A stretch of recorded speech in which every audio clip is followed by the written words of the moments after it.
Welcome to the Books on Air podcast. I'm Suzanne Harris, and my listeners get the secret story behind every book. Joining me today is Dr. Marie-Claire Patron. She's here to talk about her ethnographic novel, Coco Through the Looking Glass. Dr. Marie-Claire Patron is Assistant Professor in Intercultural Communication and Head of French and Spanish Language at Bond University. She's taught, interpreted, and translated for business, law, banking, and the building industry in Australia and Europe, including 8 years in Spain. Marie-Claire, it is such a pleasure to welcome you today to Books on Air. Thank you so much for joining me. Thank you, Suzanne. Hello, everyone. I am just honored to be included amongst your honorable guests, and especially to get the chance to, the opportunity to actually share my book with your readers and listeners. So I'm really very pleased to be here today. Thank you. I love the story behind this book, and I know that some of our listeners are sitting there thinking, what does the word ethnographic mean? And I thought, all right, we're going to get the story behind the book, and that will explain. So would you share that with our listeners, Marie-Claire? Okay, so as opposed to an autobiography, ethnographic books are essentially narratives. So first of all, you'd probably be wondering why I use the first person in this.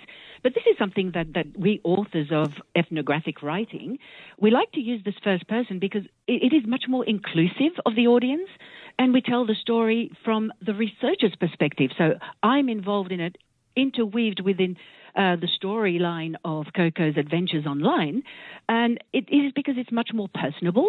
And this is analogous to, say, me being behind the camera, the action that you can see. It makes it so much more relatable. So technically, using this first person, people always get it wrong and say this is an autobiography. So the ethnographic writing is really going deeply into the stories of people, really telling that narrative, if that helps. Now, this is based on a real person. Am I right? Yes. All the people who are involved, every character, the protagonist, the antagonist of this book are real, but of course all have been protected by the use of pseudonyms, because it's Coco's online dating escapades that I have documented in this book, but this platform has also allowed me to interweave a compilation of authentic, humorous, and poignant experiences.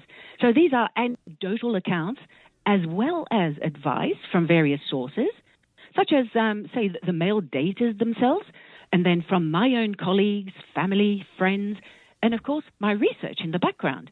So, but most of all, it includes, yes, for some readers you may be surprised, but it also includes some of my own experiences of my first foray on online dating. So quite a compilation if you look at it that way. I can only imagine. I have never, I have never experienced the online dating world. And when I started to read about Coco and about her experiences, let's give our listeners an overview of the book.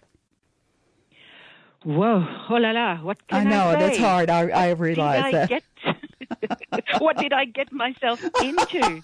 Well, let me just preempt this by saying I wish I had known what to expect, because first of all, because my story is interweaved between this, as I'm writing it in the first person, there is a certain amount of obviously philosophical meanderings and mental gymnastics behind it that help inform the story. But so my stories are also explaining this journey that is absolutely mind-blowing. So I was a complete novice, as was Coco. So I'm writing it now from the perspective of Coco. And throwing yourself into the hedonistic playground of millennials, this is the term that I have always used because I couldn't think of anything else to describe it, where, you've got this world where instant gratification reigns supreme. You try and navigate your way through the most unconventional mode of dating simply because you do not want to end up alone. And, with my research in the background showing clearly that there was compelling evidence of crippling loneliness amongst the various cohorts in our modern societies. there was really no time to waste in just sitting there feeling sorry for yourself. So basically you think, throw yourself in the deep end, learn how to swim, and hopefully you can breathe underwater. Because this is really a sensation that you get. You are totally lost in this whole process. But, my whole idea after this was, after my own journey of 7 months online, I thought, oh, my God, I really need to get this out there. And my primary objective was to create awareness, basing myself on Coco's adventures and all that I mentioned before, with everything involved, just to really highlight the nefarious practices of online dating. And, think about it. There are the lies, the deception, cheating, the games and tactics, the identity theft, and now it's getting close to Valentine's Day, of course, the romance fraud. And that is rife. It is a scammer's paradise, and a phenomenon that has escalated, let me say, during the COVID pandemic. And so these themes are continuously trending. They have not stopped trending. And all of this has been examined through the lens of online dating. So this is what is behind the story, if you like. But for my story, as you can see, it's completely interweaved. But I was effectively killing a few birds with one stone. So potentially, like me, Coco was also hoping to find the love of her life, creating a useful chronicle for the public in the meantime.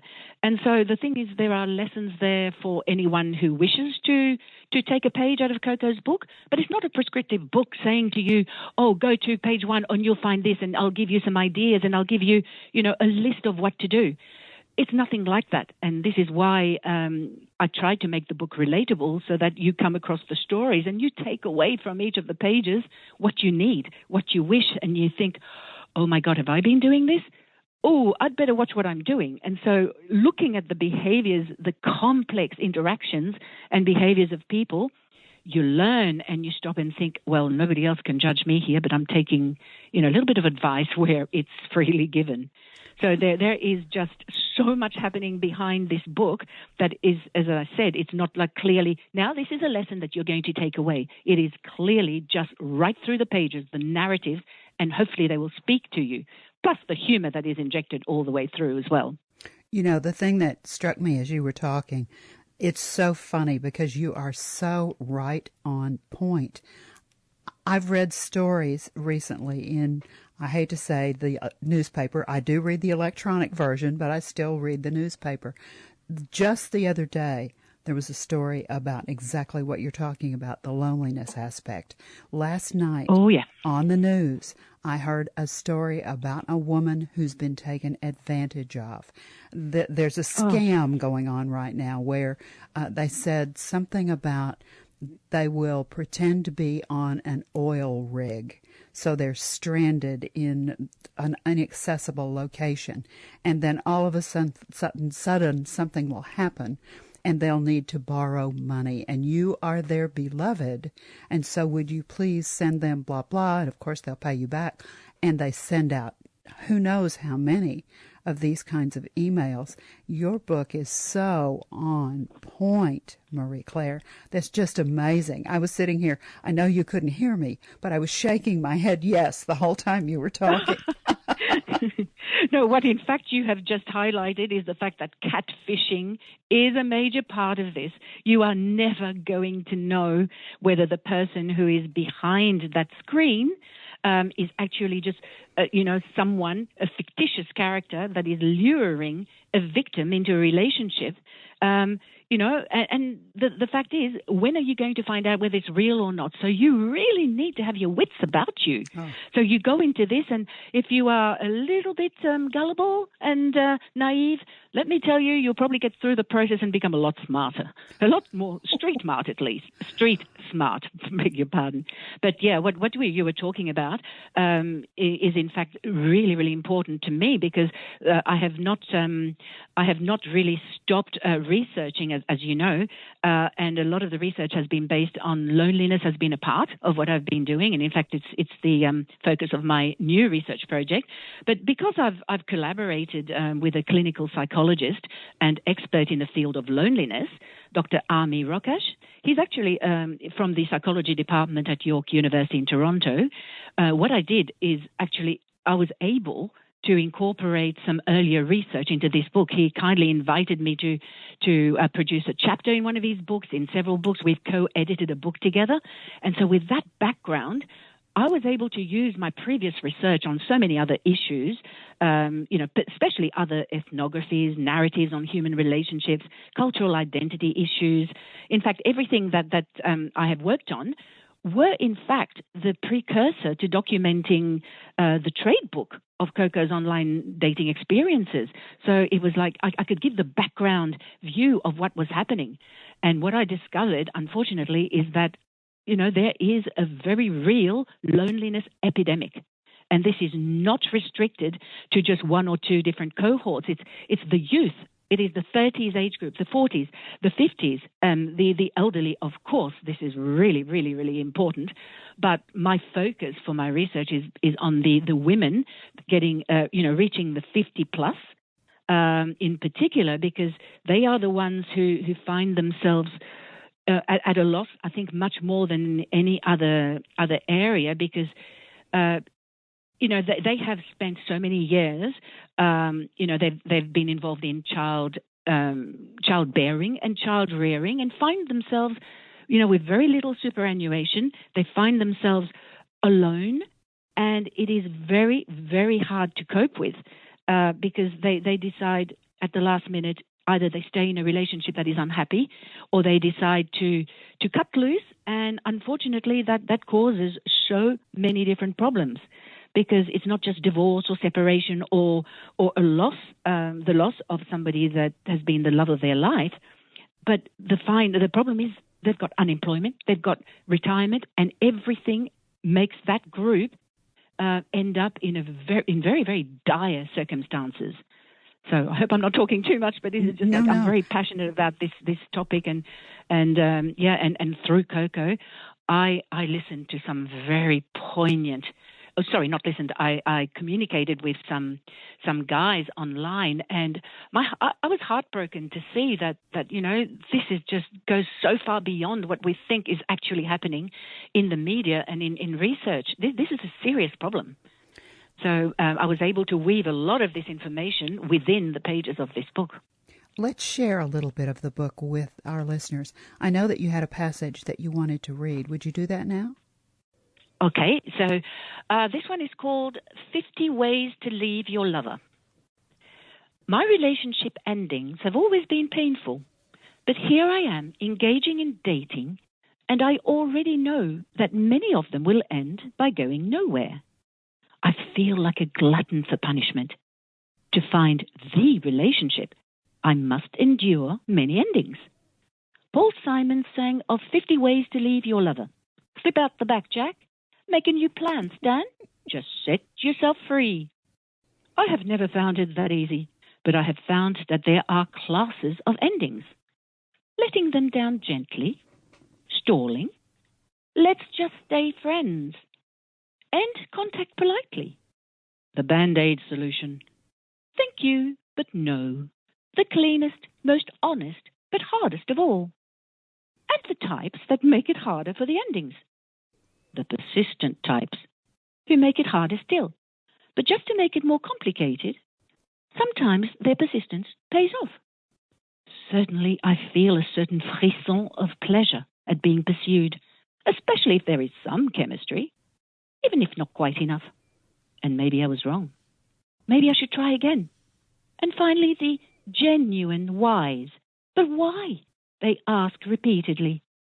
It has taken me a long time to learn that when someone asks me, why are you ending the relationship? They are not looking for the reason why, for there is no reason why that is sufficient. They are asking why to continue engaging with me. And as painful as it may be, I feel that the best approach is to answer, I'm sorry, it will not work, and not go any further. Wow. That's a perfect place to leave the listeners hanging. Let's tell them where they can find the book. I know that they want to know. It is available on Amazon, and let me give you all of the information. If you go to Amazon, there's a search feature. Just type into the search feature Coco, that's just Coco, Through the, The, Looking Glass by Marie, Marie, dash, Claire, Claire, Patron, Patron. Click on it. The book comes right up. In the corner of the cover, you'll see two words. There's always a representation of the cover on Amazon. You'll see two words that say look inside. If you click on those two words, you can look inside. But there's another option. If you look right below the click inside, look below the book cover, you will see audio sample. If you click on that audio sample, you will hear Marie Claire's voice, and she is reading the first part of the book. I thought that was so powerful, Marie Claire. I'm so glad that you did that. Now, I've told them that it was available on Amazon, but we're going to talk about your website, and I know that your website has some other attachments, some other links that they can click on if they don't want to buy from Amazon. So let's give them that information. What's the address for your Amazon? Your website. For Amazon. So it's so my name is Marie-Claire Patron. So once you've got that right, you should be able to get on fairly easily. But it's https : // and then Marie-Claire Patron in one word.com. Suzanne has just spelled it out, but you will see that quite clearly on Amazon also. You'll see the name, but it's all in lowercase. And on there you will find all of my publications and also free downloads, 2 free downloads for listeners to enjoy. The 2 songs that have been recorded by my daughters, Danielle and Dominique Jurians. And lyrics written by Christopher Boyd and the 2 girls. So this is for you to enjoy because they are highly relevant to the online dating scene. But all of the information you need will be on there, including where you can find the audiobook for $13, $14, a lot more cheaply than some of the other platforms. I love it. I was so struck when I started looking at all of this, and I thought, oh, she's got 2 songs. How exciting.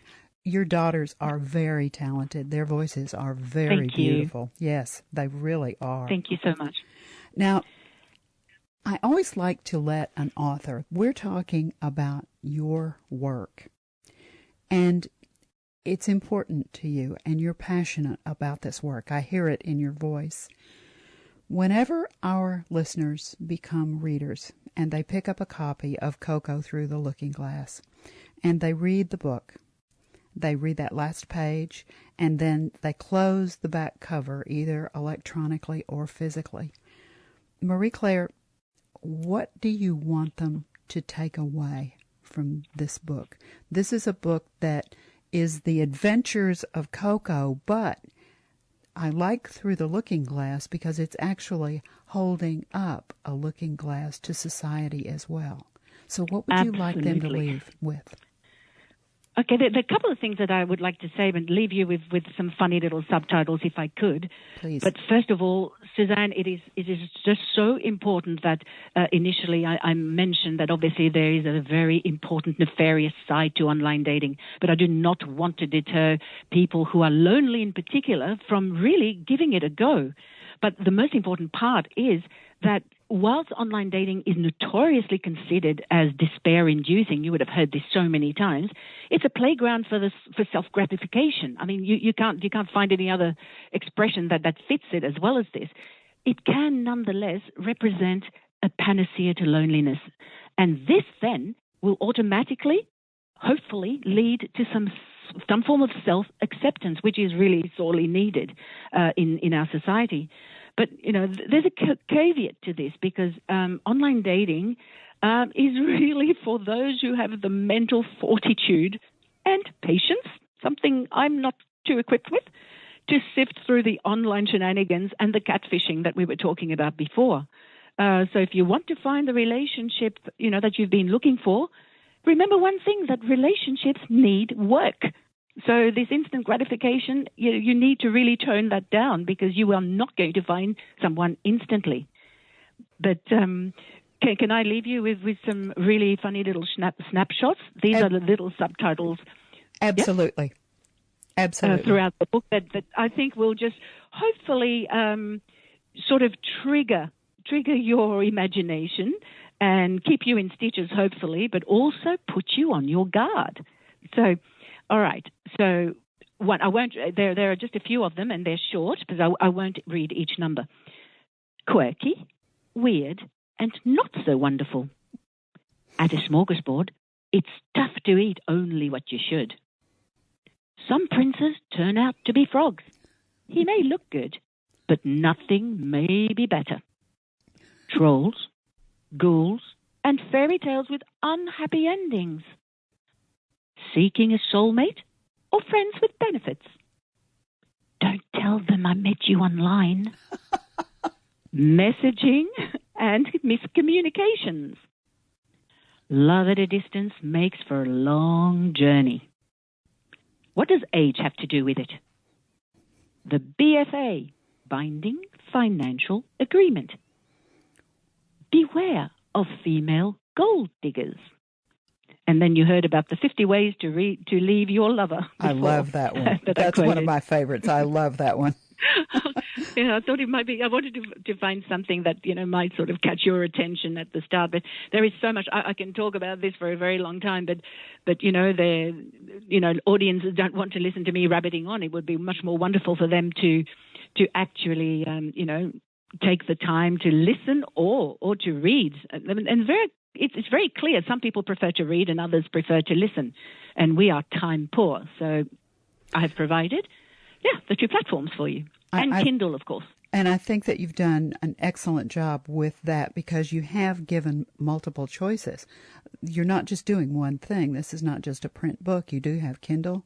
I love that you've done the audiobook. I think there are so many people out there who, A, need this information and would enjoy the book, because it is an adventure. I mean, she does go through a lot of things, and a lot of things that I think a lot of people who are involved in the online dating scene can obviously identify with. And I'm sure I found myself smiling, because I've heard my friends say some of those same things that you were just talking about.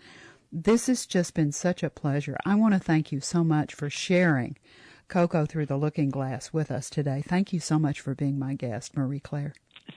Thank you so much, Suzanne. I'm really privileged to have been invited. And I just wanted to say that a lot of people want to live vicariously through you, because I think I do not have the courage to dive in. But please do your due diligence. Before you jump in, just make sure that you know what you are doing. And if you sense any danger, walk away. Just close it down before you get hurt. As the robot used to say on the old television show, if you feel danger, Will Robinson, danger, step away. Step away, that's right. I shall borrow, the robot's words. So that's been absolutely wonderful chatting with you, Suzanne. Thank you so much. My absolute pleasure. And remember, you can find Coco Through the Looking Glass by Marie Claire Patron on Amazon. You've been listening to the Books on Air podcast, brought to you on webtalkradio.net. You can also hear our podcast on Spotify, iHeartRadio, Stitcher, Apple Podcasts. I'm Suzanne Harris, and I really hope that you'll join me for our next Books on Air podcast, because you never know who's going to be here, and you never know what we're going to talk about. Thank you so much for listening.